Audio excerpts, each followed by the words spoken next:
নমস্কার বন্ধুরা, আমি অধীরজ চলে এলাম আমার ঝটপট কিচেনে আজকের রেসিপি নিয়ে। আজ বানাচ্ছি ভেন্ডির একটা ভুজিয়া। এটা কিন্তু মশলা ভুজিয়া। যে সে ভুজিয়া না, যারা খায় না তাদেরকে খাইয়ে দেখান, তারা আবার চাইবে আপনার থেকে। নুন, হলুদ, লঙ্কার গুঁড়ো, জিরে গুঁড়ো পরিমাণ মতো দিয়ে দিলাম। এটা কিন্তু একটা ভাজা মশলা। আর অল্প মতো সোডা, অর্ধেকটা লেবু দিয়ে দিলেন, কর্নফ্লাওয়ার আর বেসন। আর ভালো করে কিন্তু আগে মেখে নেবেন, তারপরে অল্প অল্প করে জল দিয়ে, যাতে গায়ে লেগে থাকে সেরকমভাবে মাখবেন। আর 3 থেকে 4খানা কাঁচা লঙ্কা দিয়ে দিলেন, এটাও কিন্তু ফ্রাই হবে। আর উপর থেকে একটু আদা ঘষে নেবেন। টোটালটাই নিরামিষ, যখন খুশি বানাতে পারেন। আর গোলমরিচের গুঁড়ো, সাদা তেল গরম হয়ে গেল, আমি একটা একটা করে বসিয়ে দেবো সাদা তেলের মধ্যে। খুব ভালো করে যখন লাল লাল ফ্রাই হয়ে যাবে, এপিঠ ওপিঠ, আর তার সাথে থাকবে পাঁপড়। ওহ, যা জমবে না আজকের খাবারটা!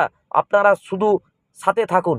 আর অবশ্যই যদি আজকের এই রান্নাবান্না ভালো লাগে, তাহলে লাইক, কমেন্ট, শেয়ার করে পাশে থাকবেন। আমার চ্যানেলটাকে সাবস্ক্রাইব করে আমার বেল আইকনটাকে অবশ্যই প্রেস করবেন।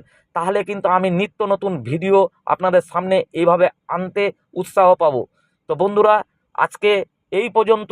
কেমন লাগলো কমেন্ট করতে কিন্তু কেউ ভুলবেন না। আর লাইক কিন্তু আপনারা সবাই দেবেন, তাহলে কিন্তু যারা এইভাবে ভিডিও বানায় তারা কিন্তু উৎসাহ পাবে। নমস্কার।